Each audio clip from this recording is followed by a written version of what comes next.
Hi, thank you so much for coming today. It's so great to see all of you here. I'm Gwen. I'm in charge of events and programs here at the library. We're so pleased to be able to launch the 2023 Five Towns One Book series here in Croton this year, alongside here in the Lorraine-Hansberry Coalition of Croton, as well as 5 other Westchester County libraries. This year, we're bringing our communities together to explore the life and work of Lorraine Hansberry, playwright, author, and activist. And if any of you are from out of town and you don't know this already, and you're interested in visiting Lorraine Hansberry's grave, she's buried right over there in Bethel Cemetery. And one of our reference librarians actually created these maps, which are on the table outside. I'll put this one out there too. Good research is one of the perks of holding an event at the library. And we also wanted to thank Andy from By the Dam Books for making Dr. Colbert's book available for sale here. A portion of the proceeds go to the library, so thank you so much for your generosity. And again, if you're from out of town and you haven't checked out this sweet, sweet shop right next to the Black Cow, make sure to go inside the Black Cow and then up the stairs and you can find the shop. So thank you all again for coming, and now I'm going to turn it over to Kira to continue the introductions.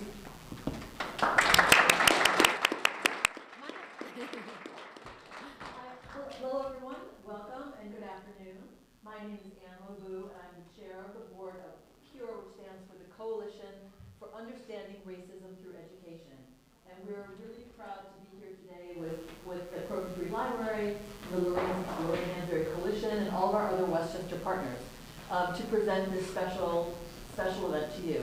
Our mission is to bring education around the topics of systemic and structural racism to our neighbors. We're located in Larchmont and Merrimack in order, as a first step towards dismantling racism.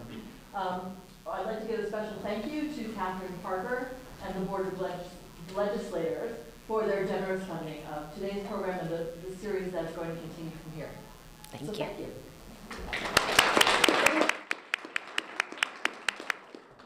Hello everyone. My name is Vicki Bergstrom, and together with Linda Jones, I am co-chair of the Lorraine Hansberry Coalition here in Croton.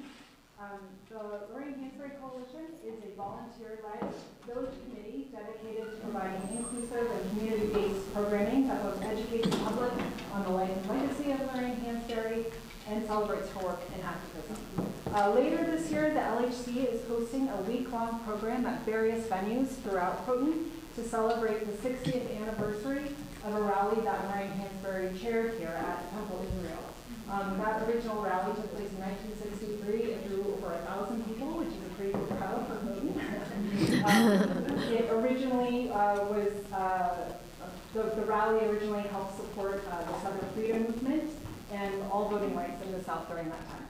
Our kickoff event for that commemoration will be June 11th at Temple Israel, so hold the date, and I'm sure you guys will see posters and flyers in the next couple of months. Before I hand everything over, I want to thank you, Gwen, so much, and Jesse and the staff, the board of the Croton Free Library for hosting us here. I also want to thank you, Andy, for buying the books, for being here. And of course to CURE, without whom this would not be possible. So thanks very much. Okay, so now I'd like to introduce the members of the panel to everybody. This is a big introduction. For over, oh, thank you. Oh, no, okay, really? Just got scary. For over 20 years, the Westchester County Human Rights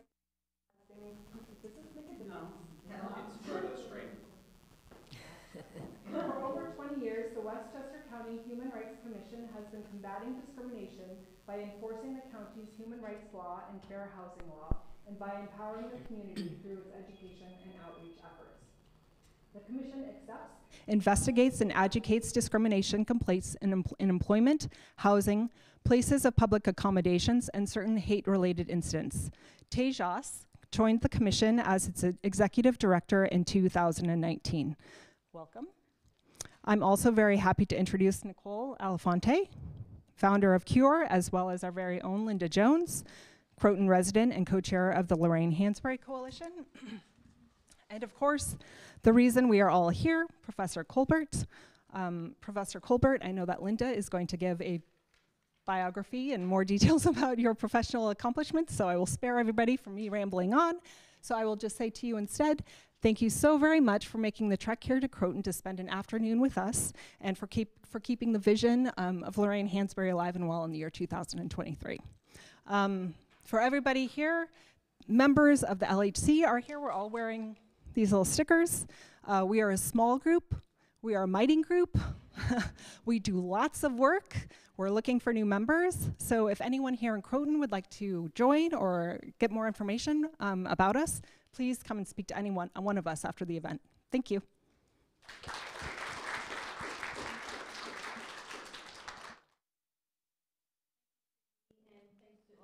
Coming this afternoon. There will be a book signing and an opportunity to ask Dr. Colbert a few questions later on in the program. So I have the great pleasure of introducing Professor Colbert. Soyica Diggs Colbert is the Idle Family Professor of African American Studies and Performing Arts at Georgetown University. Her award-winning book, Radical Vision, a biography of Lorraine Hansberry, narrates a life at the intersection of art and politics, arguing that for Hansberry, the theater operated as a rehearsal room for her political and intellectual work. Dr. Colbert has held fellowships from the National Endowment for the Humanities to support a residency at the Schomburg Center, Woodrow Wilson Foundation, Stanford University, Mellon Foundation, and the Robert W. Woodruff Library at Emory University. She's also lectured nationally and internationally at universities, high schools, and middle schools, as well as for civic and arts organizations. Her writing has been featured in the New York Times, the Washington Post, Public Books, Metrograph, and American Theater. She's been interviewed on NPR and commented for the New York Times, USA Today, CNN, and the Washington Post. She is an associate director at the Shakespeare Theater Company in Washington, D.C. She has also served as a creative content producer for the Public Theater's audio play Shadowland. Her research interests span the 19th through 21st centuries, from Harriet Tubman to Beyonce, and from poetics to performance. So please welcome Dr. Colbert to Croton.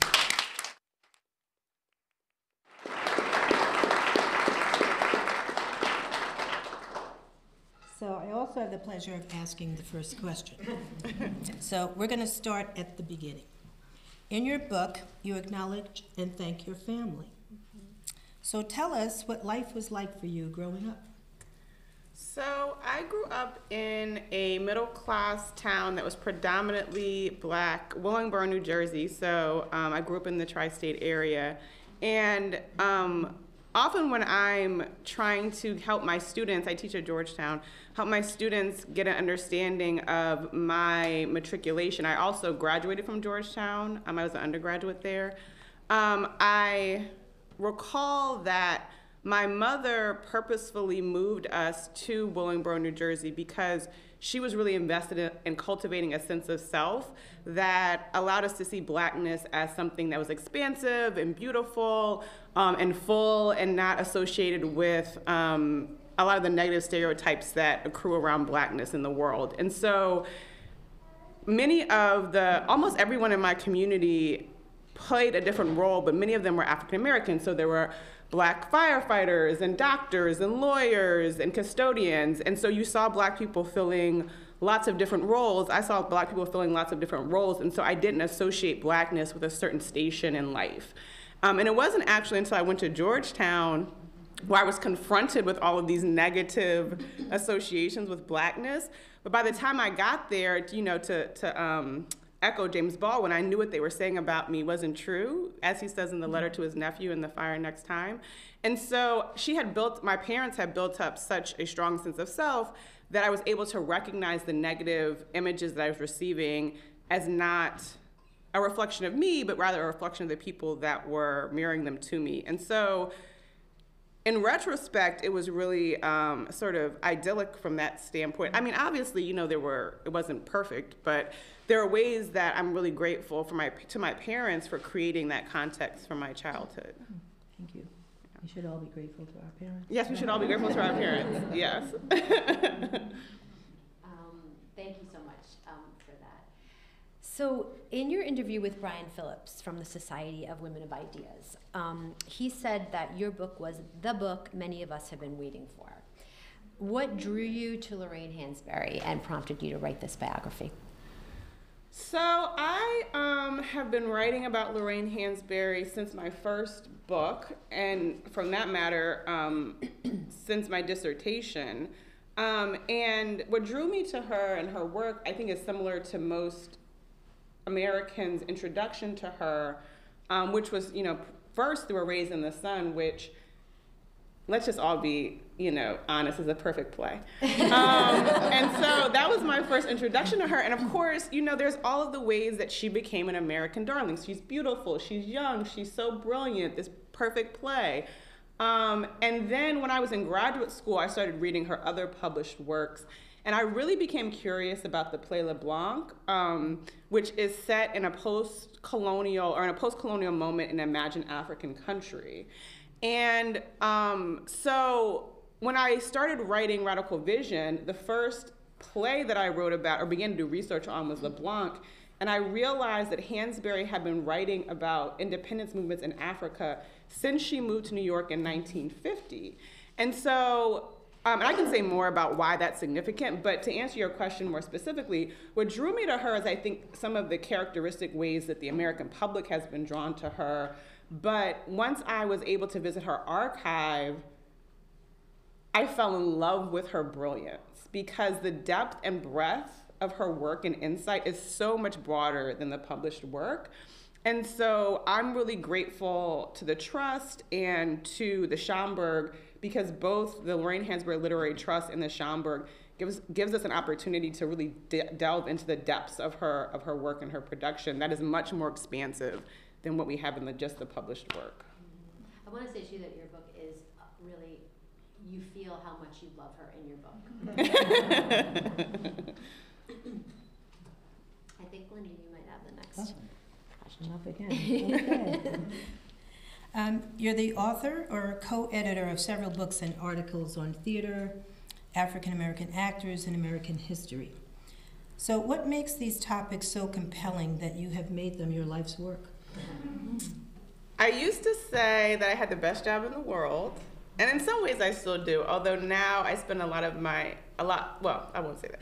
I am very It's Croton. We're old friends here. So I now do a lot of administrative work with the university, which comes with, having more advancement in your career as a professor. And so my job used to be spending all my time teaching and writing about culture. And so I would read all of this brilliant cultural production, and then I would spend time talking to eager, well-prepared young people about it. Like, what better job in the world is that? So I started thinking I want to become a professor my sophomore year in college, when I took a seminar on the works of Toni Morrison, and we read all of her novels that had been published up to that point. And I was blown away not only by her craft, which of course is unparalleled, but also because Morrison was able to give voice to things as a 19-year-old that I was only on the cusp of understanding. And so I could relate to experientially, but I didn't have the language yet to articulate them. And so Morrison gave me a window into language, into how to articulate things. And I remember just thinking of how impactful that was, and wanting to be able to share that type of experience with students, and to be able to write in a way that helped other people have a clearer sense of what they're experiencing in the world. And so those were the initial draw. At 19, I really didn't understand what it meant to be a professor, but I remember sitting in my classroom and thinking, I want to do this. I want to have this impact, really, which is what I was sensing at the time. And so my experiences evolved from there, but at the root of it, I write about culture. So I write about music and dance and theater and literature. And at the base of it, there's a deep sense of satisfaction from engaging with cultural objects. But with the Hansberry book, I also came to realize that these cultural objects were a means of survival for me, particularly during the pandemic. And so there's also that gift of being able to engage with artists who give us a vision for a future that we can't even apprehend in the current moment. And your book came out during the... So the book came out in 2021. I was writing it from 16 to maybe 20. Mm-hmm. And so the period of writing it was very different from the period of it being in the world. Mm-hmm. Yeah.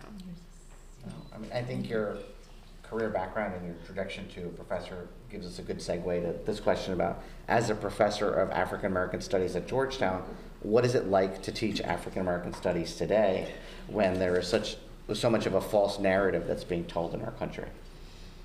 Well, I count myself to be very blessed that I have tenure.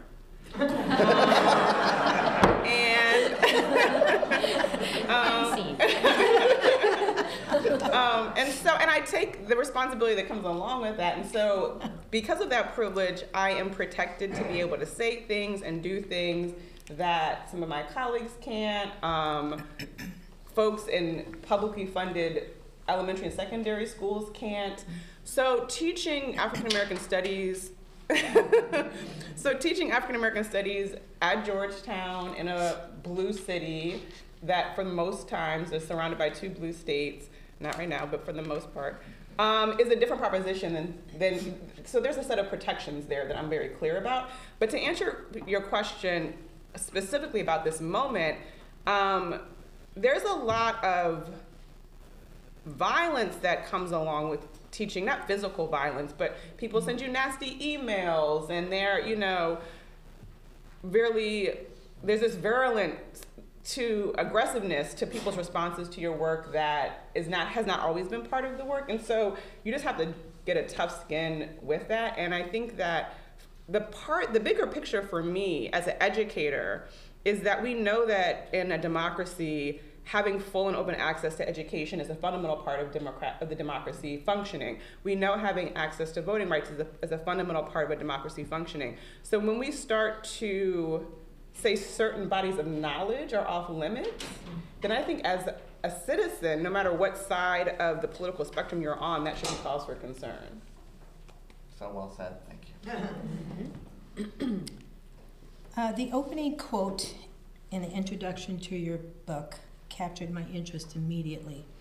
It reads, "Daddy died, Raisin opened, and yesterday I got a divorce, all on March 10th, 1945, 1959, 1964. You state that these 3 major events occurring over 20 years served as essential moment to Lorraine Hansberry becoming free. So tell us why you began with that quote and how these events shaped Lorraine Hansberry. So Hansberry was a daddy's girl. She loved her father. She loved her mother too, but I talk about in the book both losing her father so young and then not having to wrangle with the gender comparison, I think allowed her to idealize him in ways that she just didn't with her mother. And so her father, she writes about, talks about, continues to mourn her father throughout her life. She talks about, she says at one point that racism helped to kill him. His legacy of being the person that files a lawsuit in Hansberry v. Lee that tries to eliminate racially restrictive housing covenants in Chicago is part of the inspiration for A Raisin in the Sun. So he continues to inform her work in politics throughout her life and has a lasting imprint. And then obviously Raisin opened, I mean, we know why that was a turning point. But I also think that one of the things that I'll draw, that I think I could put an exclamation point on, is how, I mean, deeply improbable it was that Raisin ended up on Broadway, but also there were several moments where it could not have happened. So there are all of these moments in the story of Raisin in the Sun where it almost does not make it to Broadway, which I also think is an interesting part of the story. At the end of her life, so Hansberry and Robert Nimroff, I talk about this in the book too, have what I would call an unconventional marriage. So he knows from the very beginning that she's queer. He is, to borrow a phrase from Toni Morrison, a true friend of her mind. And so when I first entered the archive, I was a little skeptical about, this man and what was up with, him and Lorraine. But I came to realize that he truly respected and honored her intellect, and she trusted him. And so even after, they get divorced in 64 before she dies, and she still names him as executor of her trust, which I think is important as just a moment, an anecdote of the nature of their relationship. And so the divorce marks an ending of a certain type of lifestyle that she's leading, but I also think, and a shift for her in terms of, how she wants to live her life publicly and personally, but I don't think that it was a rupture in terms of the nature of their relationship. And they continue to work together. There's drafts of Sign and Cindy Brustein's Window with him giving her notes, well until the end, till the play goes to Broadway. So they maintained a very close and intimate intellectual relationship, but their romantic relationship had ended well before 64. So to me, it's more about how she was thinking about living her life in that moment moving forward than it is about the two of them's relationship. So most people know Lorraine Hansberry from A Raisin in the Sun. And she was, to have died at 34, what transpired in her mind before that was so much more than A Raisin in the Sun, and she did such incredible things. So can you talk a little bit about, and especially sort of pertain to that Mike Wallace interview, like what does the general public know about her? What was she really about? What were the deeper, more multifaceted things that were going on with her? And I think, I don't want to give it away, but there was also an original ending to Raisin, right? That was not what we see. Yeah. So can you speak on that, please? So right now I curated an exhibit at BAM that's coinciding with their production of Sign and Cindy Brustein's Window that's there right now. The reason I'm bringing that up is because they digitized all of these recordings of Hansberry, one of which is the Mike Wallace interview. And heretofore, you could only access those recordings on CDs, which is why no one has heard them. So if you want to listen to the interview, you can go on to BAM's website and listen to it today. So one of the things that's fascinating to me about this interview when I teach it to my students is, one, you have to remember this is 1950s US. So, and Hansberry is a black woman. So at one point, Mike Wallace says to her, "Oh, you're just a housewife that wrote a play." It's so fascinating because it really draws our attention to how different the world was in 1959 versus in 2023. Because first of all, Hansberry had been writing for radical periodicals for a decade before she writes A Raisin in the Sun. If that happened now, whoever the interviewer would have Googled Hansberry and seen all of these leftist red, she's a card-carrying member of the Communist Party. Yep. She's writing to lesbian periodicals. None of that is seemingly a part of the public understanding of who she is. People think that she just woke up one morning and decided to write a play. It's the first thing she ever wrote, and here we have A Raisin in the Sun, and look how wonderful this is. And the housewife part is also a misunderstanding, because Hansberry is the breadwinner with her and Robert Nimroff, and she's the one she's helping to generate the income.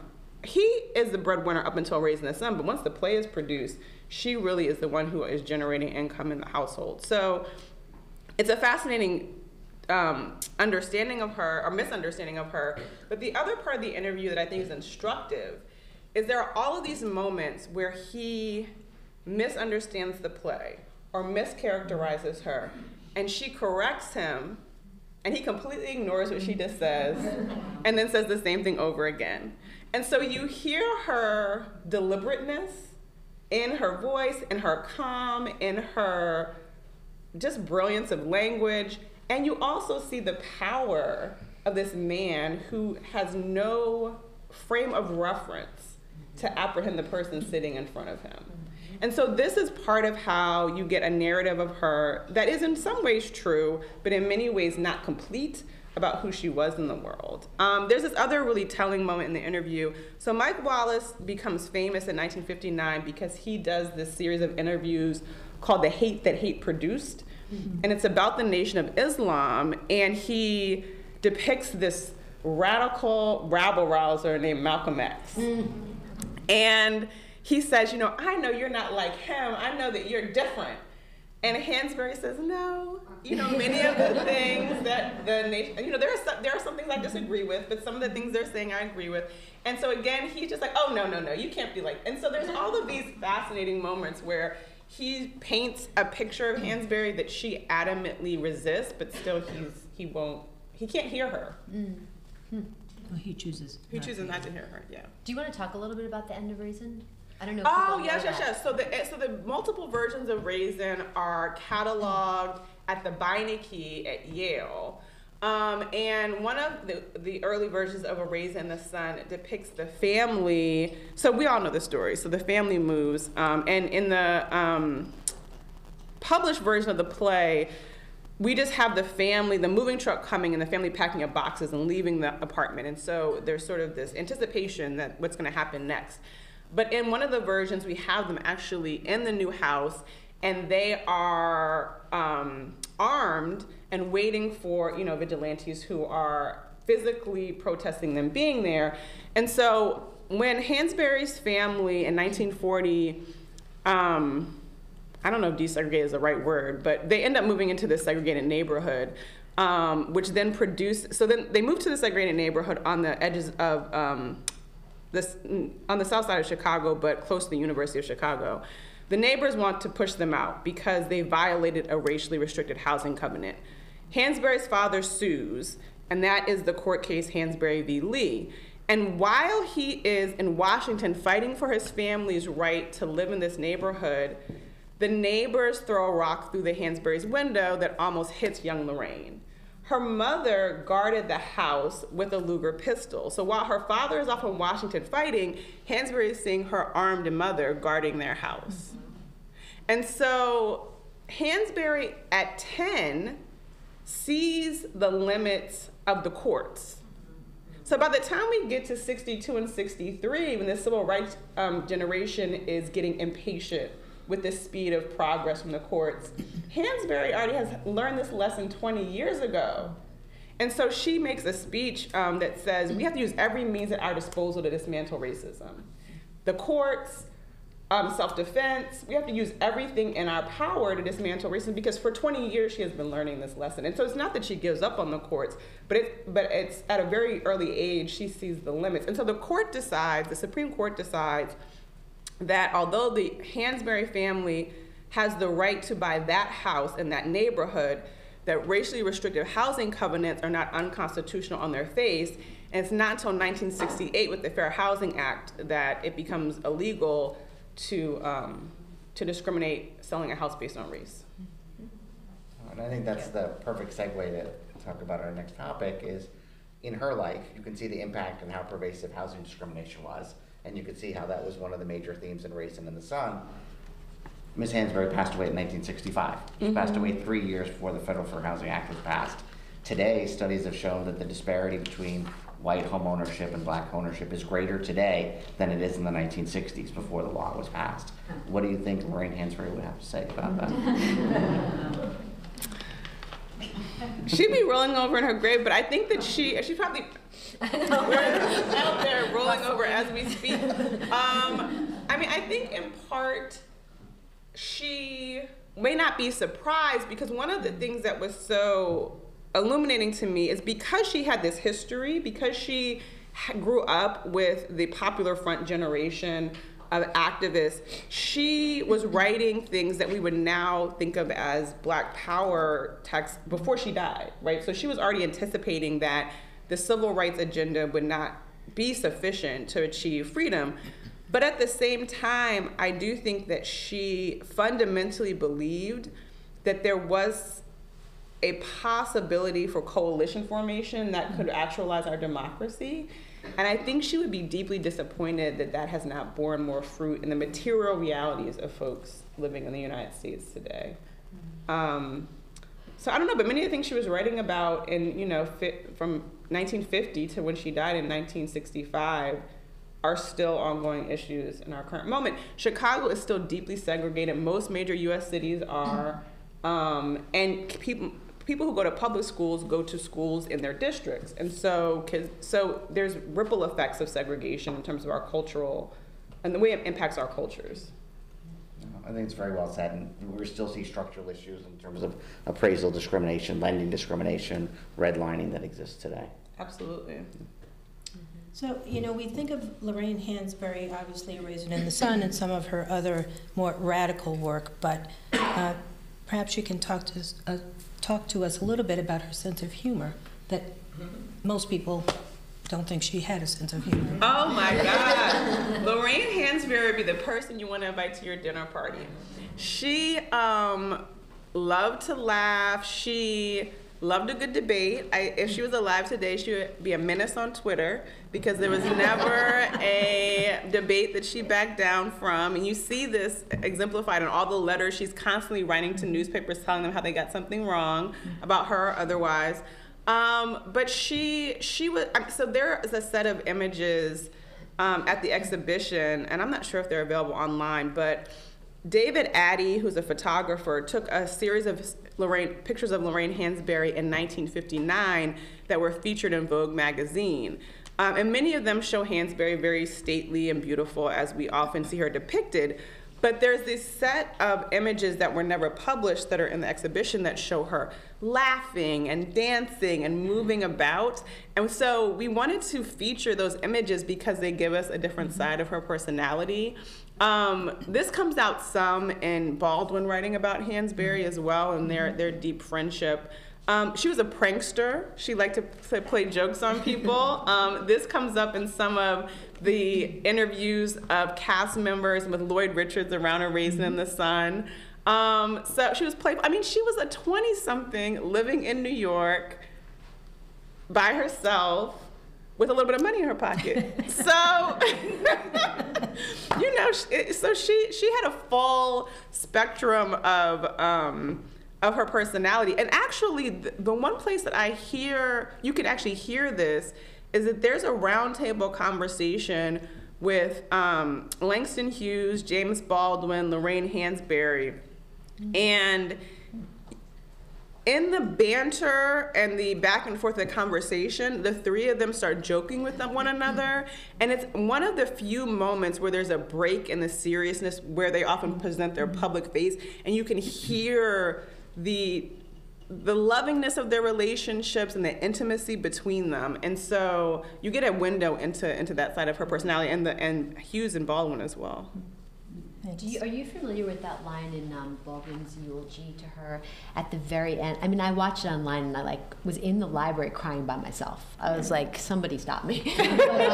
But there, at the end of the eulogy, he talks about one of the last moments he sees her, and she's sick, but she's dressed up and she looks beautiful, and he makes some comment about how beautiful she looks, and she has this unbelievable line where she says, well, you have to adopt a fatal illness, or something like that. But it's just they're right there. It was just, yeah, really powerful. Their relationship is so beautiful, and I have taught several times the essay Sweet Lorraine that he writes after her death, which is the main thrust of the essay is about this meeting that Baldwin, Hansberry, Harry Belafonte, Rip Torn, and others have with Bobby Kennedy about the uprising in the South. And Baldwin describes the conversation, but what is telling to me in that, in his portrayal of the events, is he describes Hansberry, and this is similar to what you just described. So the civil rights activists get called to meet with Bobby Kennedy. Bobby Kennedy wants this civil rights activist to tell those young people on the streets to go home and stop messing things up because his brother's trying to get reelected. It's 1964.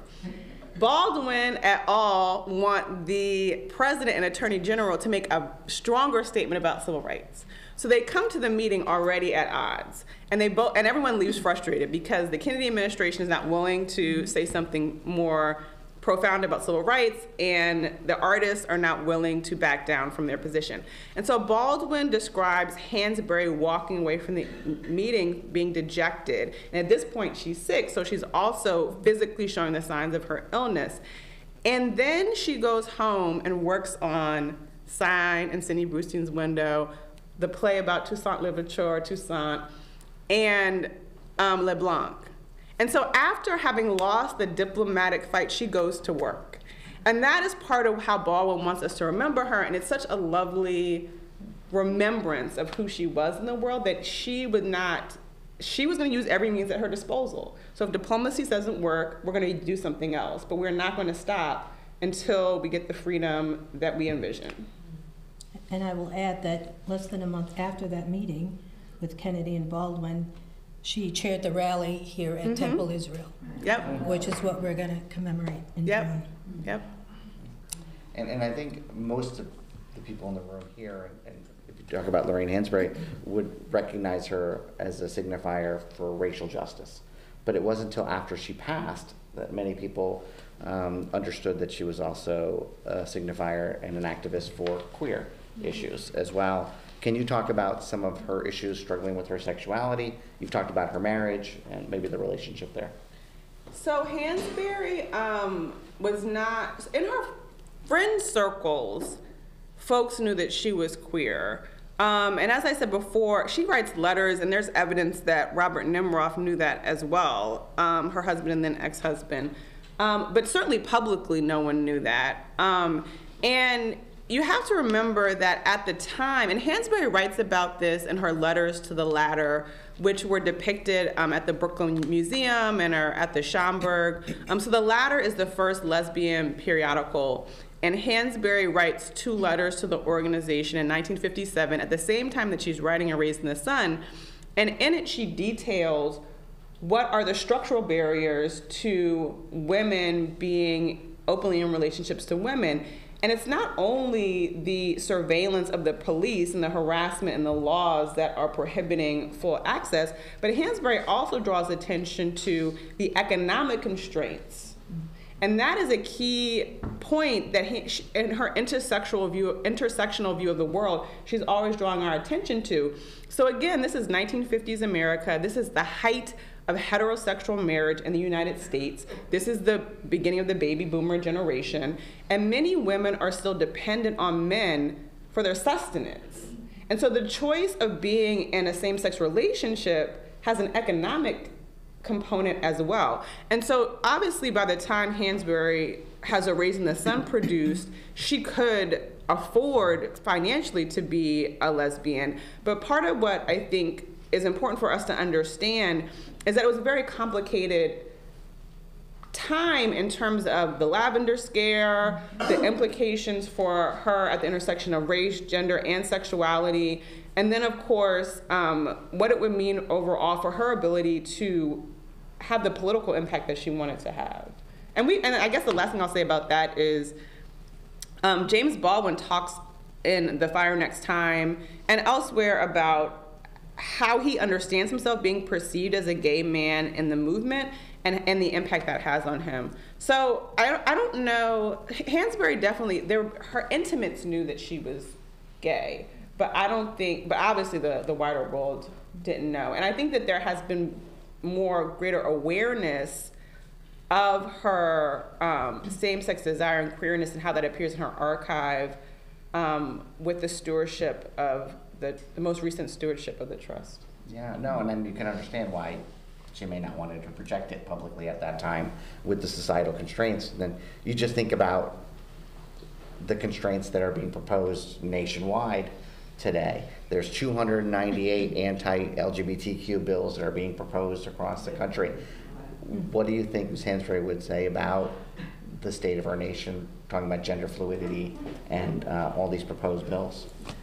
Again, I think she would be deeply concerned, disturbed. She would be getting to work about building a coalition to fight against these. That's what she would be doing. She would be organizing. And she would be on the ground organizing because she thought that the only way to help all of us accrue a full sense of freedom in the United States was via grassroots mass movements of people.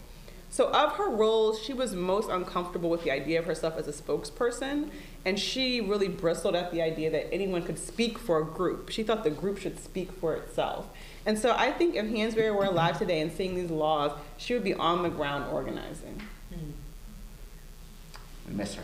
Did we skip over one of your questions, Melissa? Maybe. the back. Here it is. You taught a course at Georgetown entitled Baldwin, Simone, and Hansberry. So what prompted you to develop that course, and how would you describe the significance of that triumvirate? So powerful. 2 of the 3 lived in Westchester County, so this is a magical place, apparently. Now you know. Yes, now the I secret know. is out. Into it, yes. So I was curious about the relationships between Hansberry, Baldwin, and Simone, who all had friendships among each other. So Hansberry had friendships with the 2 of them, and the 2 of them were friends as well, Simone and Baldwin. And of course, Simone and Baldwin lived much longer than Hansberry, and so their relationship is detailed over time after Hansberry passes away. And so I was curious about her friend circle, what it meant to be an inspiration to one another, how they supported one another, how they were able to show different sides of themselves together.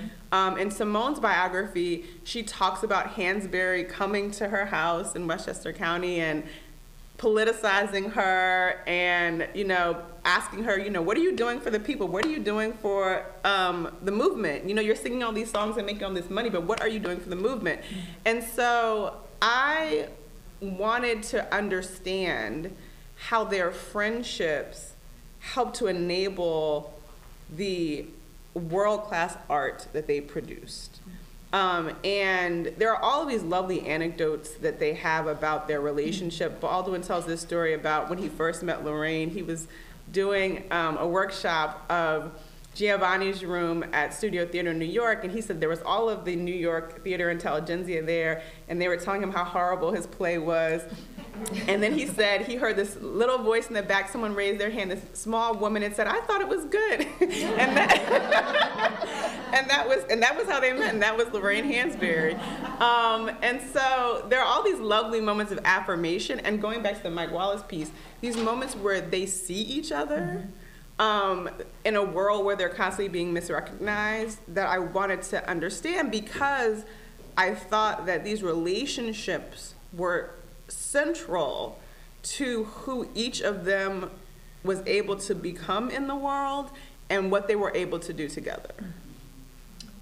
There's a quote of Nina Simone in your book, I don't remember it exactly, so I hope you do, where she describes their relationship as girlfriends, and she said, we talk about the things that girlfriends talk about. Marx, Lenin, we were, right.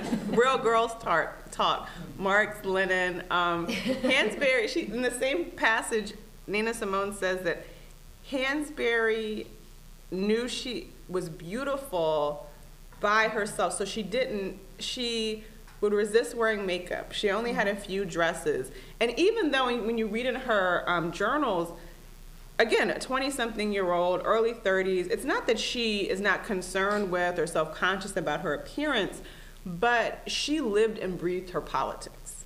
And so she was committed politically to not focusing on accumulation. And so she only had a few dresses. And that is how she carried herself in the world. And so for her, even though sometimes she was uncomfortable appearing in certain ways, that she thought it was important for the work she wanted to do in the world. So the word freedom, let's just sit with that word for a second. It resonates throughout the book. It keeps coming up, and it's used as, it was collaboration for her, it was a practice, it was through art, it was for working class people.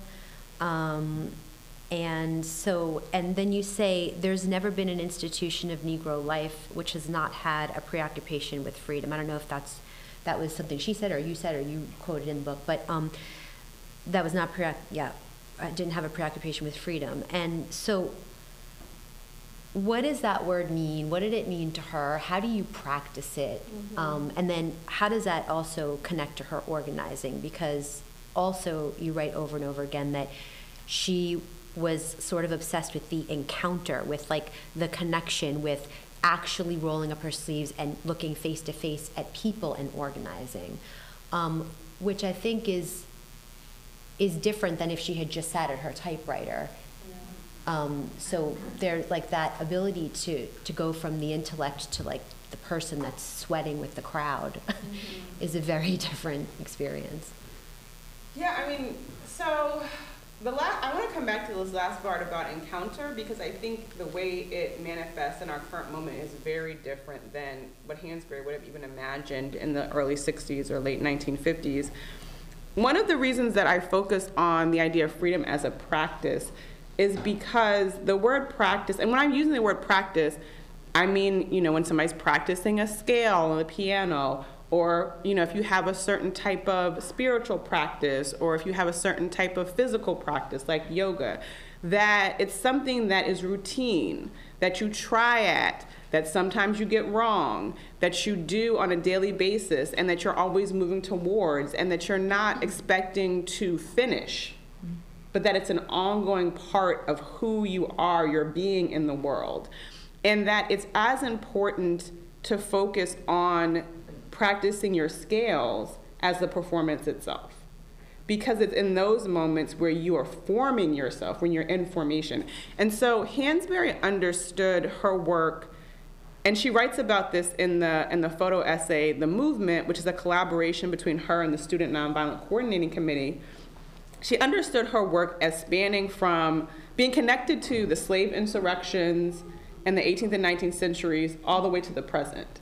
And that she was a link in a chain of activity that happened before her and that would go on after her death. And so it wasn't about arriving at a place. It wasn't about arriving at the Voting Rights Act or arriving at the Fair Housing Act, because there will always be more work to be done. And so that's why the word practice is useful for me, because she understood her work as iterative, and this comes out of her feminism.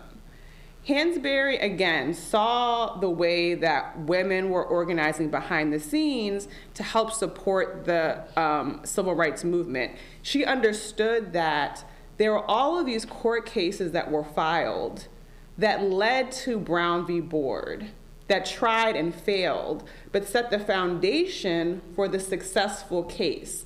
And so she understood freedom as something that, just like injustice is built over time, you know, I'm not going to give any light to that, but just like there are some other recent events that have been built towards over decades of, you know, investment, similarly, that's how you build a movement towards freedom. It's not just, you don't just wake up one morning and have a Supreme Court that finds the voting rights, or have an administration that passes the Voting Rights Act. There are all of these layers of work that activists do over decades to get to that point. And because of her parents, she understood that long history. And so that's why it's, for me, it was important to think about the intergenerational transfer and how Hansberry understood her work in that tradition. In terms of the encounter, Hansberry stages all these moments in her short stories. She wrote short stories, she wrote novels, she wrote plays, she wrote essays, she wrote a film. I mean, I know that we only know Raising the Sun, but she was out there, y'all. She was writing in every genre. She wrote poetry. And in all of the genres, she stages encounters, these moments of debate, often moments of misrecognition, where there's this collision and an opportunity to see things differently. And when you were reading your question, I was a little bit pained in this moment, because our society is so fractured that it's much more rare for you to be in conversation with someone who you disagree with politically. But Hansberry saw those moments as the moments of possibility. Like, in a robust, respectful debate, is there a way for us each to walk away with a deeper understanding? And so I think that she would be very sad by the state of affairs where folks with different points of view can't even sit in the room together, because it just erupts into such vitriol and misinformation and sort of just misrepresentation of the other person's point of view. But that is where she saw democracy and possibility happening, in those moments where folks see things differently and they're able to really hash things out and maybe not come to an agreement, but come to some deeper understanding. That'd be so wonderful. We came to an agreement in one conversation. Well, but many of them are failed. That's the thing. Like, yeah, in the plays, yeah. So you've touched on this, I think, a little bit in your answers. if someone were to ask, how would you adopt a freedom practice? I guess one could be having conversations with people who disagree with you. Would there be any other things you'd advise? So let me just say, this is a hard one for me, but I think that Hansberry would say one thing we could all do on a daily basis is not take more than we need. And so then that makes some introspective work about what does one need and what is the basic level for everyone's needs to be met and how that could be a goal for our society. But I think that's something that she would want us all to strive for, and that's something that you can try at, fail at, do again the next day. I'm trying to reduce your waste. I mean, she would have been, again, deeply concerned about our environment and the impact of obviously corporations, but then also our individual impact on the environment as well. So that would be one thing that I would say. And then the other way that one might practice freedom is really being clear about where you sit in the world and what you have access to, and trying to empower and support others.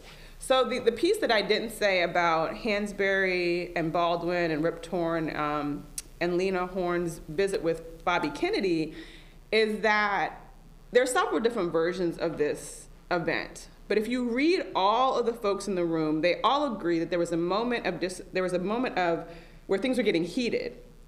And Hansberry said to Bobby Kennedy, you should not be listening to the Negro intelligentsia about what you should do. You should be listening to Jerome Smith, who was the only grassroots activist in the room. You should be listening to him to figure out what your marching order should be. And this was classic Hansberry, of having the spotlight on her and redirecting attention to the young people who are fighting on the ground. And so I think, for me at least, empowering my students, figuring out how I can support them, figuring out how I can make ways for them to be who they want to be in the world is something that I do on a daily basis, but certainly you could think about at your job or in your neighborhoods how that might manifest itself. And what a great example of just building a coalition in that one meeting. Right. And lifting somebody else up. Yeah. Linda, can I jump in real quick? So two things are resonating with me. This is a little off-the-cuff question. If you want to pass, you have full privilege to pass. But what is freedom to you? Well, I mean, I feel like I know what it is to me, but what Nina Simone famously said, you might have seen this video, that it's a feeling of no fear, which I think resonates with me, but it also, I think, is an ongoing struggle. And so there are glimpses of moments of possibility, but one of the things that got me through the pandemic was I realized that, so I began the book with Hansberry making a speech during the Cuban Missile Crisis. And Middle Civil Rights Movement, Cuban Missile Crisis, the world seems like it's falling apart. And Hansberry gives this really beautiful speech that you should all read. But the moment resonated differently with me during the pandemic because it helped me to think about how other folks had made it through moments of multiple crises. And so for me, freedom is not only like the moments of when it looks like we're making progress, but it also are those moments of being able to make it to the next moment of progress, which is to say, how do we get over? How do we get to survive through whatever iteration of horribleness that beset our society in that moment? And so having had access to her papers was such a gift because it taught me a lot of lessons of how people survive during dark times. And so I think that thinking about how to build, once again, building coalitions, laying the foundation for that next moment when we are able to seemingly leap forward in history is also a part of how I understand freedom practices. I think it's also being patient, just to understand that you have to play the long game. Mm-hmm. It doesn't come quickly and it doesn't end quickly. Yep. You think when you see the moments of jumping forward, these leaps forward, seeming leaps forward in history, that things come quickly, but that's a misapprehension of what has happened historically, and it's a disservice to us to allow those narratives to propagate. And I think, again, the day-to-day things was a part of how Hansberry understood women's work and the importance of it to creating structures of justice. Mm-hmm. And we often think once we made this big leap, the issue has been settled. Right. And we all know that's not true. So you've been thinking about Hansberry for a long time, spent several years writing the book. So what did you learn about yourself while uncovering the complexity of Lorraine Hansberry? I was misinformed about the scope of her work. So that was an eye-opening experience, and my own arrogance and naivete when I first came to the Schomburg. I mean, because it's like, you just sometimes wonder, how could I have been so silly? Because her finding aid is on the website. So you see how many boxes it is. So how could I have not realized how expansive her body of work was? So that was something that I learned, just my own ignorance about someone who I thought I knew a lot about. But more personally, I learned how small, I think I have more clarity now about how day-to-day actions and small decisions matter. And how they help to build psychological, intellectual muscles that you can draw from at later times. And so again, just thinking about how I govern my day-to-day practices, I think about that differently now than I did before I started doing this research. You're right about, I think an author's life sometimes is solitary work. They're at the Schomburg, they're in the library, and they're reading papers. But you talk about how Ms. Hansberry really liked the collaborative process in writing a play, rehearsal, working with actors. Was there a collaborative process that you enjoyed in writing this book?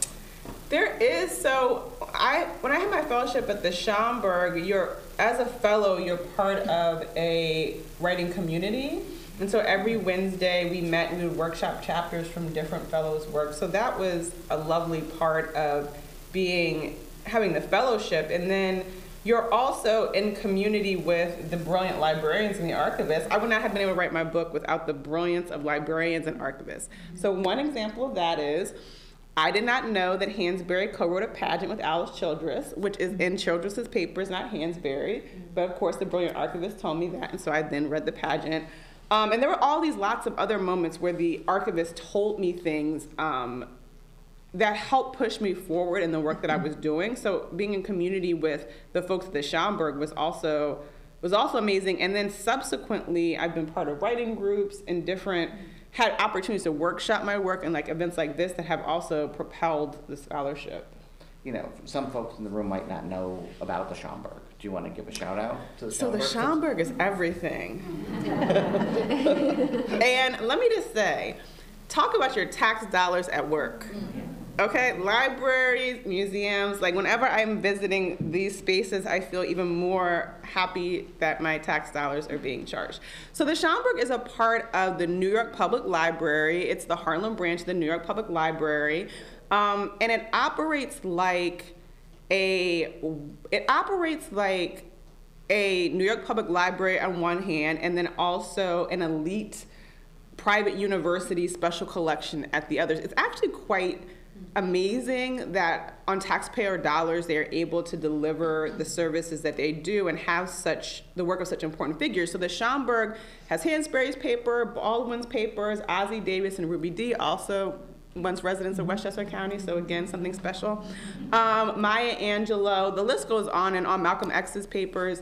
And anyone can go make an appointment and look at the archives of any of the aforementioned figures and many, many more who I haven't named.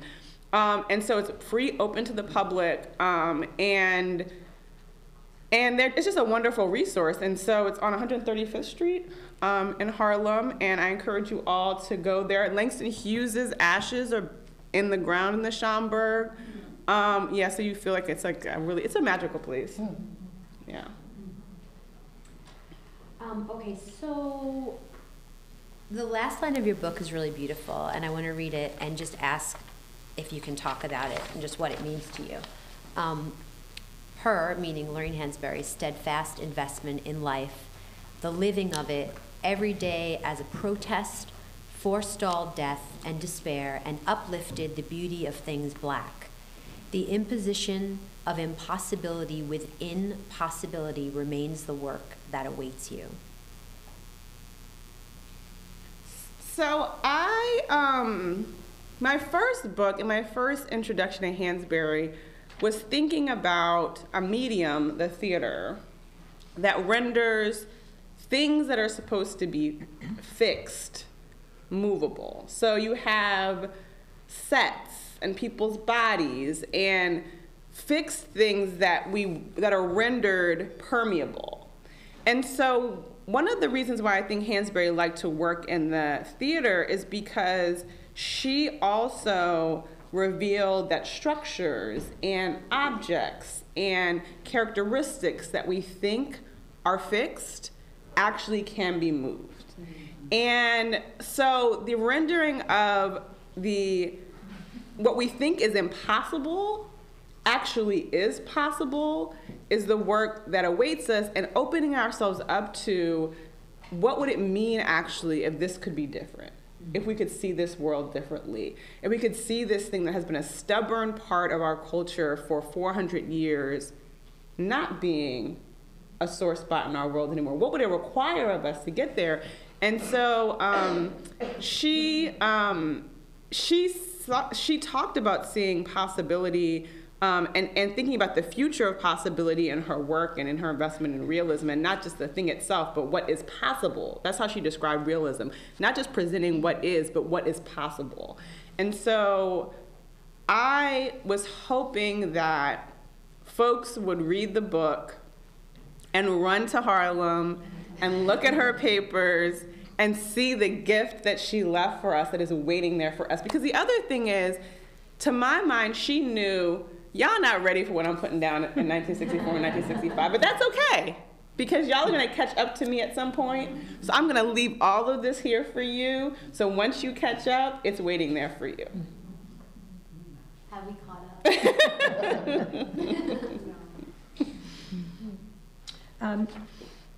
I think we have a little time to ask one of the questions that are on our backup questions. So the website of the Shakespeare Theater Company in Washington states that a classical theater that does not speak to the present moment is a museum. Mm-hmm. We tell vital stories in audacious forms. So tell us about your work with this company. So I'm really grateful to the Shakespeare Theater Company because since the new artistic director, who started, I'm going to say 2018-19, has been there, he's been really invested in expanding what we mean by the classics.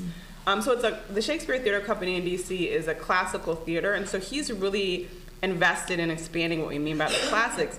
And although many U.S. theaters have done a lot of hard work post our racial reckoning of 2020 and the murder of George Floyd to have more egalitarian systems, Shakespeare was already doing that work before 2020. And so one of the projects that I've worked on with Shakespeare is Baldwin's Amen Corner, and it's the production of the play is important for several reasons, one of which being that in plays where you see black folks on stage, there often aren't that many black folks behind the scenes, so you don't have black designers, you don't have black directors, and so one of the things that the company was cognizant of giving opportunities to folks in different roles, like the costume designer, for example, and thinking about what does it mean to have a more diverse pool of artists and designers who are working on a play.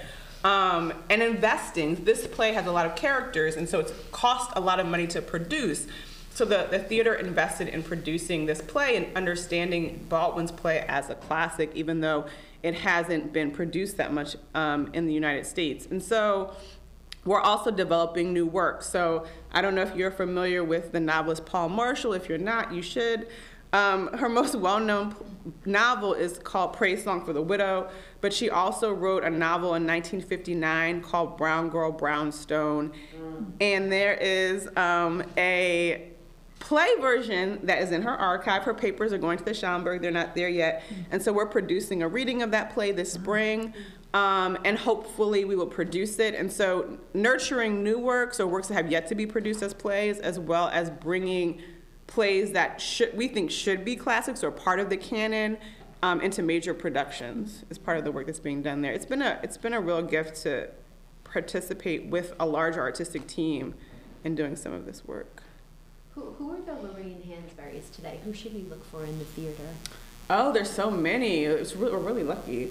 So there's this young woman named Erica Dickerson Dispenza who has a play that is being produced at the Public Theater this spring. So the actual production of Shadowland is being produced at the Public this spring. Brandon Jacob Jenkins, who's an amazing playwright and writes in all different genres. He's just so phenomenal. Dominique Morisseau, who I think is similar to Hansberry in the sense that she primarily writes in realism and writes a lot about specific place. So she's from Detroit and often is thinking about Detroit in her work, but is much more expansive than that. But one of the great things about this moment is that you have such a wide diversity of playwrights, Black playwrights, Latinx playwrights, Asian American playwrights, and Asian playwrights, that no one has to have the responsibility of being all things. Mm-hmm. And so Dominique Morisseau is doing her thing, which is very different from what Erica Dickerson Dispenza is doing and very different from Brandon Jacob Jenkins. And they all are being produced in really exciting ways. And I would say all the aforementioned have a similarity with different aspects of Hansberry's work. But what's exciting is that there is this larger cadre of artists of color whose work are being produced and we have access to. So I think that that's a really exciting difference from 1959, where you had, Hansberry was the only one, and it was many years before there were any other major productions by Black playwrights on Broadway or major regional theaters. So you heard it here first. So now you know. Pay attention.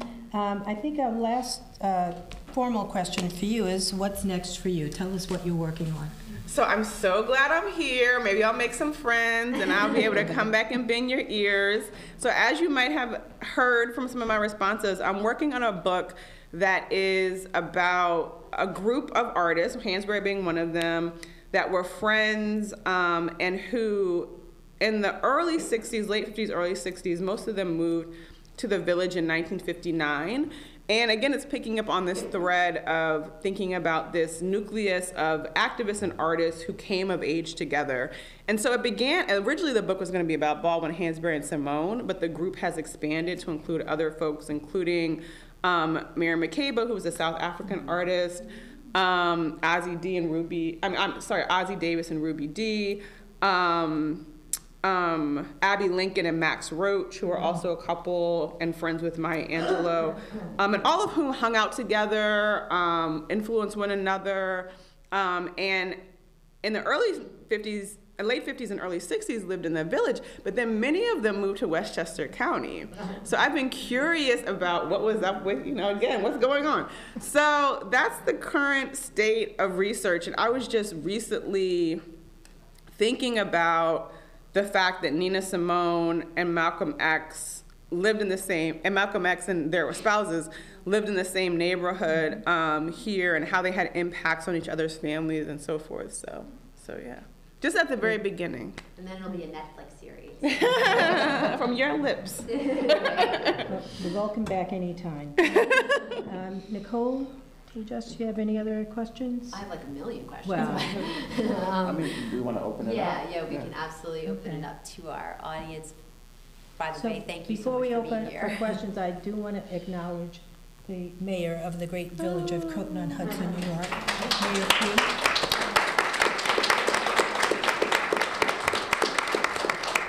So, questions.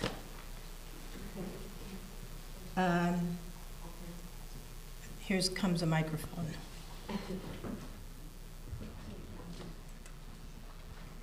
All right. First, before my question, I want to go back to when you first started, and you were talking about where you came from and how you were raised.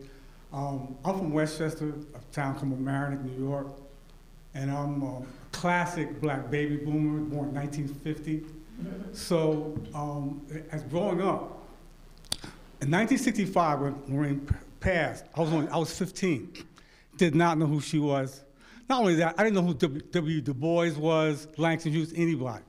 But growing up, I did grow up in a town which is integrated, but I got the negative influences from the media about blackness. Matter of fact, we were not black then, we were colored.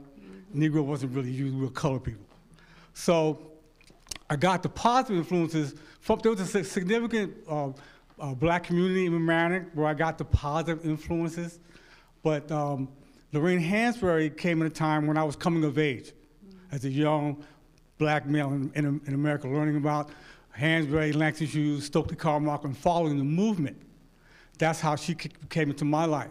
Also, in 1965, shortly before she passed, she went to the Apollo to greet some black journalists, and she told them that they were young, gifted, and black.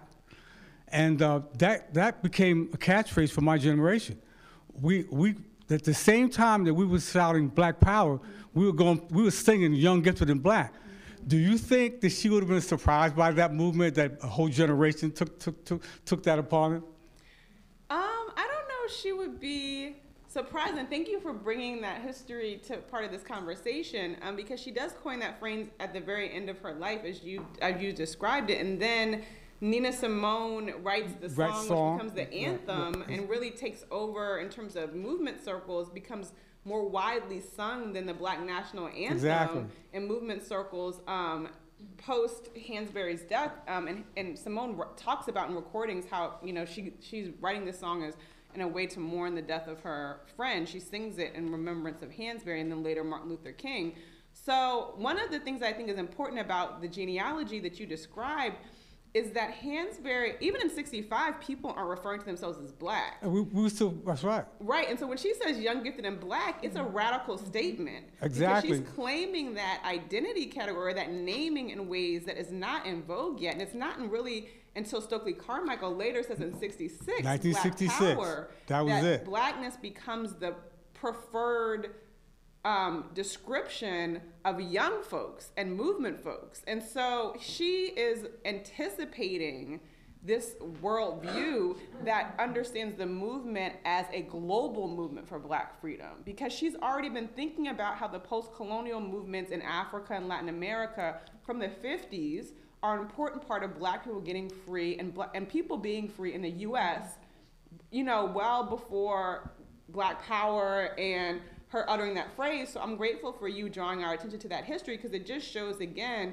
that although now, you know, many people refer to themselves as black, in 65 when she says it, that's not the case. Not the case. That changed when Stokely Carmichael said it in 66. Mm-hmm. Next line. Thank you. Good afternoon. I have a Lorraine Hansberry adjacent question. It's not specifically about her. I'd just like to hear your thoughts about the play Clybourne Park. You know, what are your thoughts about the play Clybourne Park? Well, I'm sure not everybody's interested in my opinion. I thought it was interesting. I mean, I don't want to give it away for those who haven't seen it, because I know it comes back periodically. It came back once since winning the Tony Award for the best play years ago. And basically it's about, well, Clybourne Park is the place where in Raisin in the Sun, the family moves to. And then the play, you fast forward 30 years maybe, and the neighborhood goes from all white to all black, basically, white flight. And then in the play, it's gentrifying. So I mean, I think that one of the things that frustrates me about these plays Clybourne Park is one among many plays that imagine what happens once the youngers move. And one of my frustrations is, to my reading, there's an assumption that Lorraine Hansberry is naive about what awaits the youngers once they move. That she thinks that once they move, everything's going to be great, and they'll just be, you know, all the problems are solved, and they've just moved into this neighborhood, and the goal is desegregation or integration, depending on how it's phrased, And then again, we've done this, we've moved into the house, we've gotten to the neighborhood, and our work is done. And that reading completely misunderstands her personal history, misunderstands her understanding of how movements work, misunderstands her clear historical, both personal and in terms of her being a student of history, of how violence almost always adheres anytime there is any progress as it relates to race in America. There's always a backlash, and she knew that. So she was not naive about that, and the version of the play at the Beinecke shows that. Even in the ending of A Raise in the Sun, that is the one that is produced, it's ambivalent at the end. We don't know what's going to happen. And so that is my, I guess, apprehension, concern, response to Norris's play, because again, I think that Hansberry would have seen moving as Hansberry talks about in the Mike Wallace interview, that it's not the moving that's the important part of Raising the Sun. It's that Walter Lee makes a decision and a choice. And it is in those moments of what she calls affirmation that we are transformed as people. And so fixating on what happens after they move is missing part of the point of the play. And so that's also a little bit frustrating for me, because it's like you're missing the forest for the trees.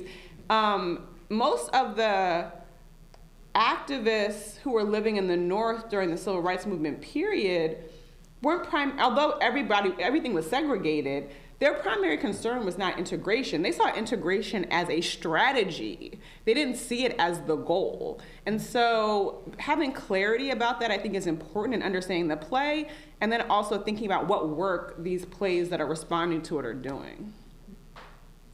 But I still think everyone should watch it and come up with their own opinions. And then we'll all write to you. Yes, you should see what you all think, yes. I teach middle school. I don't know if I need a mic, but so thank you.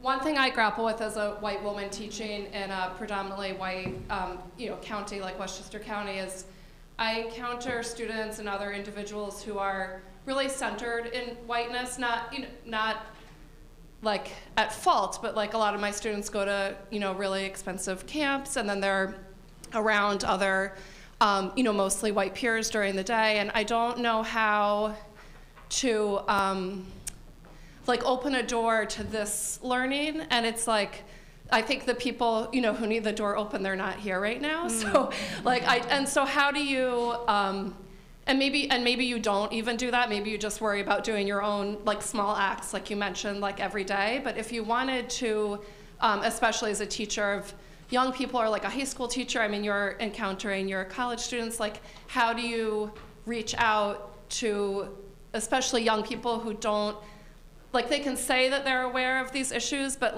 who don't really live these issues? I try to focus in my teaching on offering students an opportunity to see what the facts are about the realities of the world. So one of the strategies that I use, for example, is there are maps of the segregation that still exists in Chicago that are mapped from the 50s to the late 2010s are the most recent that I've seen of these maps. And you can literally go slide by slide and say, okay, this is the demographic breakdown of Chicago in the 1950s, and the 60s, and the 70s. And you see over time that although Chicago gets more diverse, so there's more Asian Americans or Asian folks living in Chicago, there's more Latinx folks living in Chicago, they're all living together. So Chicago becomes more diverse over time, but it does not become less segregated. And so just showing students, why do you think in 2010, Chicago, why do you think? Let's talk about why this exists as a demographic fact in our world today, post Fair Housing Act. And just have the students grapple with the reality of the ways in which we live today. And so it's not about convincing anyone of your point of view, but rather giving them access to the information, right? And helping them to develop critical thinking skills that will help them make sense of the world that they live in. And so often, you know, our young folks are well equipped if they're given access to the information. And so presenting the information is often a good entry point, even if you might be encountering students who at first glance might think that they're in opposition to the material you're trying to present. So I taught a class, I co-edited a book called The Psychic Code of Slavery. And the co-editor and I taught a class on the material. And we had a student in our class who was a senior economics major, a lovely young man. And we talked about this concept called racial capitalism. And it basically explains that although we like to say in the United States that we are run by free markets, right? So the market decides. There's an audible resistance there. Although we like to say we live in a free market society, there's lots of examples in our tax codes on both sides of the ways that our laws are manipulating the markets for certain outcomes. And part of that story is how wealth has been accumulated over time from slavery to the present, and the intersection of slavery and the development of capitalism in the US and the Western world, right? These are facts. This is just what it is. And so our student said, Professor Colbert, I don't know how I was an economics major, I'm getting ready to graduate from Georgetown, and no one ever mentioned this in one of my economics classes. I'm so glad that now I have access to this information. And so, you know, again, he obviously elected to take this course, so there was already an openness on his part. But I do think that just giving students access to material, allowing them to decipher it, can be one way in. And again, helping them to understand that the world you currently live in was very different even 20, 30 years ago can be helpful. I think it goes back to what you said before, too, about Brown versus Board and all the struggle prior to that decision. It's like, I only recently learned about Rosa Parks, right? We know that story, but what was going on before that was a woman-driven movement of women trying to get on buses all over the country and being physically harassed and assaulted and saying, like, this can't happen, I need to take the bus to work. And it was perpetuating, and it moved to the larger civil rights movement and then to the choosing of Rosa Parks to sit on that bus.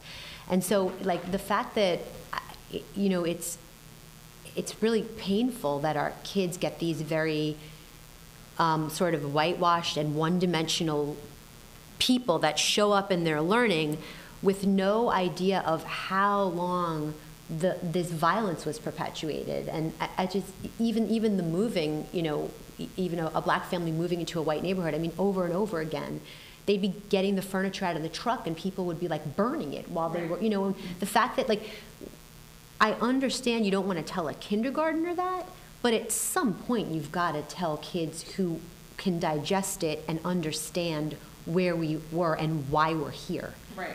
You know, and I think we do such a disservice to them. It's not good for their brains, it's not good for their hearts, it's not our story. Yeah. I mean, so one of the things that is helpful with students is just asking probing questions. Like, Brown versus Board of Education is 1954. So why did we need the Student Nonviolent Coordinating Committee? Why did we need them to sit in 1960? Why do we need that? Why do we need sit-ins if the Supreme Court has found that in public places it's illegal to segregate?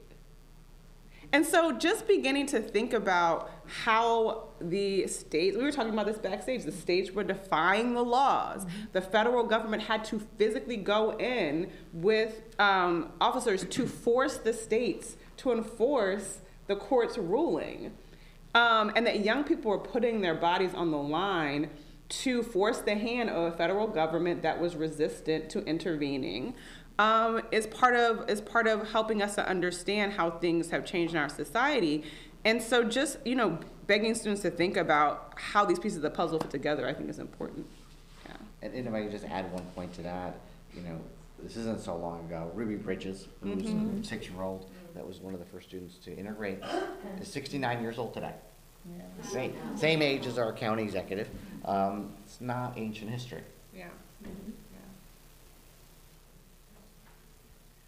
Good afternoon, everyone. Hi. Thank you for this beautiful, informative panel. So 2 things I wanted to mention. You mentioned about Nina Simone and Malcolm X, that they were neighbors. We're hoping that you'll come back to Westchester in June. They are having a celebration of Nina Simone for Black History Music Month. Oh. So hopefully you'll join us for that. They'll have proclamations and a full day in Mount Vernon in her hometown. Oh, wow. So I'll share the date with Linda. Secondly, I wanted to touch on if you could give us your understanding of the Black family with regard to Lorraine Hansberry's interpretation of it. I don't know if you could answer that question, but I think it's very pertinent because I do feel that 400 years later, we are still suffering as a people from post-traumatic slavery syndrome. We see that even with Tyree Nichols, who was beaten relentlessly by his own Black people, and I think that maybe that they felt that they could get away with it with impunity. Yeah. So we still carry the vestiges of slavery with us in the way that we treat each other. And I wanted to uplift Hansberry at that time because the Black family has been destroyed practically as a result of slavery in terms of the roles. But nonetheless, she still highlighted the Black man even with regard to his frailties.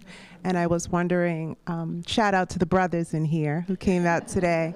I was wondering your thoughts on Lorraine Hansberry's thoughts on the Black family. Well, she certainly grew up in a traditional family. Both of her parents were college educated, middle class.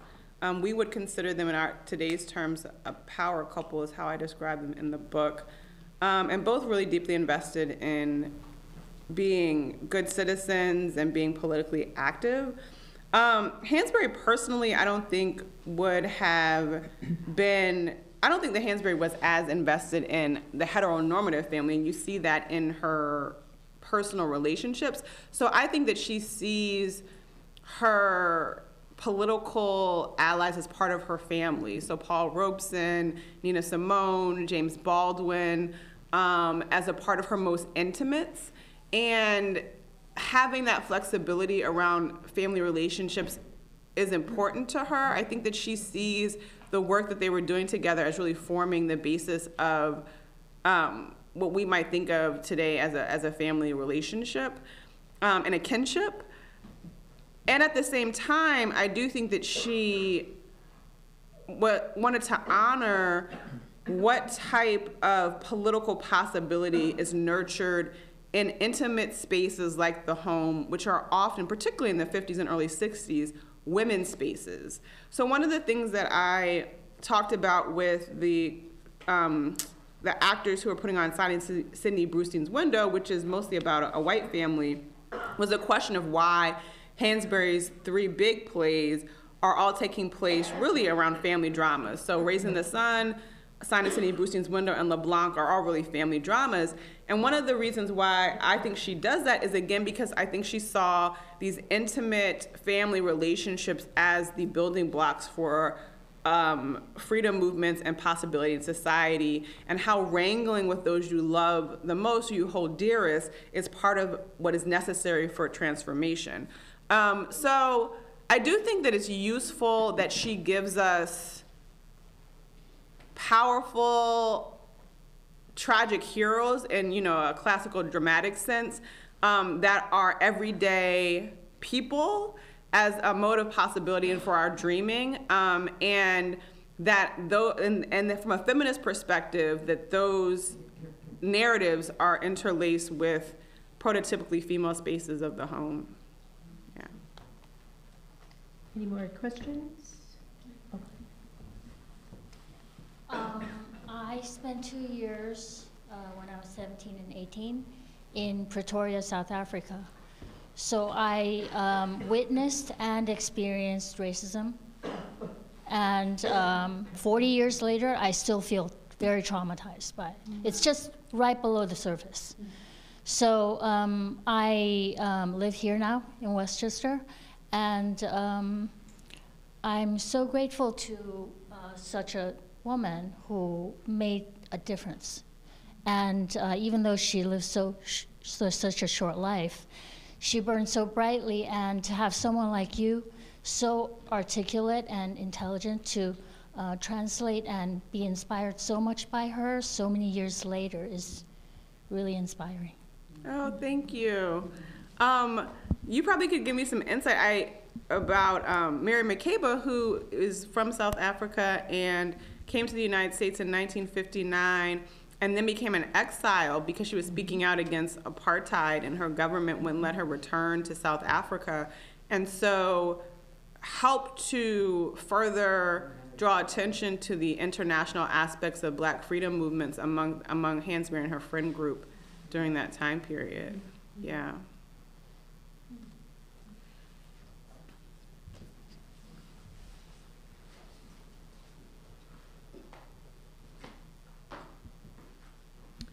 This is sort of a different direction.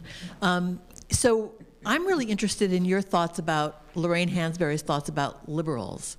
I think many of us live in what we might call a Westchester blue liberal bubble, and that's one of the reasons maybe we're here today. But I don't think that Lorraine Hansberry was so well. I think she wanted to explore and expose some of the contradictions and and what makes that problematic. And I'd be curious to hear you talk about that. So Hansberry has a speech where she asks for her white liberal friends to stop being liberals and become radicals. And you can listen to this. Yeah, you can listen to this on the BAM website. She gives a speech at the end of her life, and she, although because of sexism, did not know that she had cancer, which is its own. I mean, it was a different time. Like, we have to sort of understand the time when she was operating, and I think the reason why I keep emphasizing that is because, to me, it makes her even that much more remarkable. But she knew that something was. I think that she knew that she was dying, and she kind of writes in her journals that if this is just, they told her she had ulcers. And so she says, if this is just an ulcer, then I don't know how I could survive ulcers, because I literally, she was in so much pain. And so she gives this speech at the end of her life, and in my reading of it, she knows that she's very ill and realizes that she needs to put some pressure on the acceleration of the work that needs to be done in leaving her legacy. And so throughout her life and career, she is in coalition with folks across racial groups, gender, across difference. And she's deeply invested in building coalition across difference. And she also thinks that she wants her white liberal friends from the village, which is where she was living, to do and be something different in the world. And so the speech is an example of that. And what I think that means materially is really thinking about how to expand access. And by access, I think Hansberry understood that in a very material sense, because she was a leftist, she was a progressive. And so again, this idea that what would it mean for us as a society to decide that every human being's basic needs should be met. And so when we think about, what can we do, the tax codes that govern your county, your state, are actually very much in all of our reach, right? Those are things that as small communities we decide on together, and we could create tax codes that make it such that everyone's basic needs are met, right? But that would mean that folks like me who get paid well would have to have less, right? That's a choice. And so in that speech, I think she's putting pressure on that to say, what does it mean for certain folks to have a lot and for others to not, and for us to be okay with that because we're willing to donate a few dollars for a rally? Like, that's not enough. We need to do more.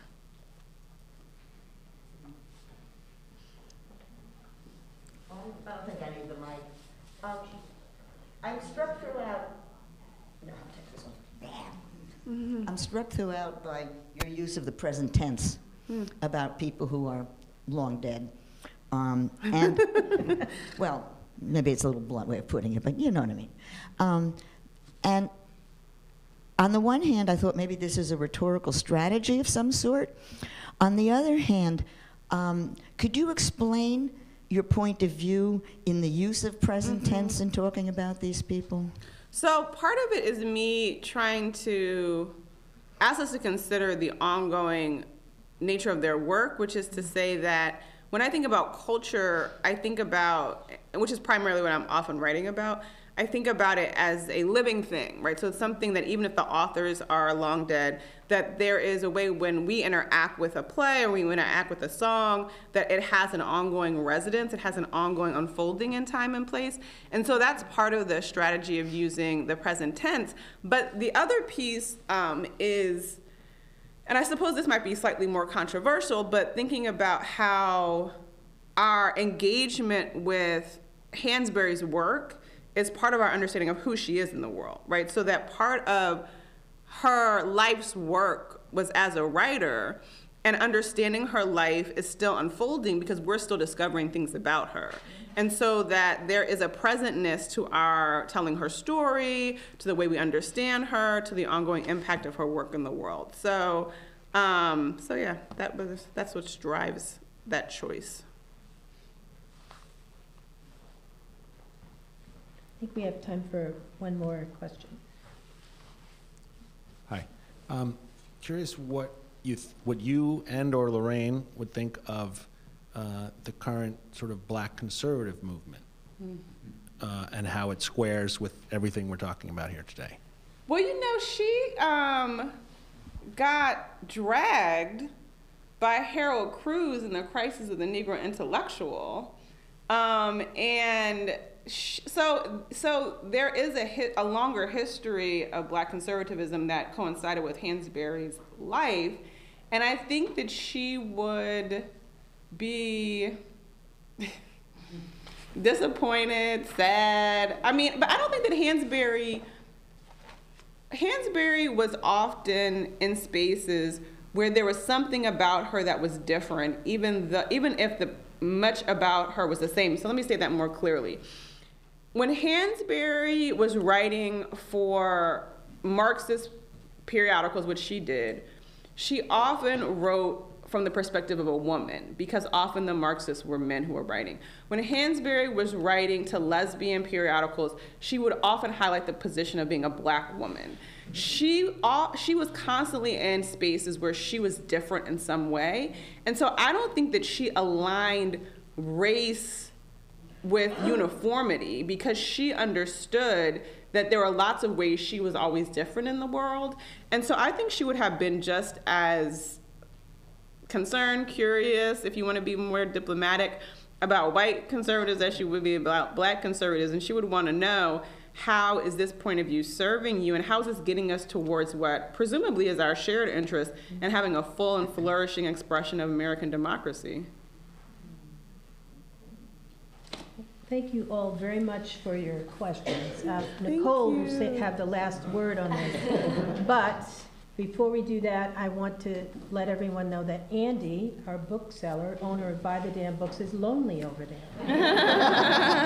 And so what he's hoping for is, once we break, that you'll all walk over there and buy a book or two, and Professor Colbert will be happy to sign the book.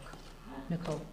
Yeah, thank you, truly, everyone, for coming today. This is the first one of 5 Towns, 1 Book. This is our 3rd year, and this is our first year that we have our author here in person. And I think it's really, it's kind of a tribute, I think, to what we're talking about building community and about bringing us together. And so it feels really, really good, and I feel really blessed. All my CURE members, thank you for being here. I want to thank LMC Media for streaming and recording today. Linda, I'm so glad that our paths crossed, because the Lorraine Hansberry Coalition is an incredible and mighty force that will continue to live here in the county, and I hope we continue to work together. Tejas, thank you so much for being here from the Commission, the Human Rights Commission, and Gwen for the library. And really, last but not least, Professor Colbert, you are just a gift to us, and I appreciate your time so much. Thank you.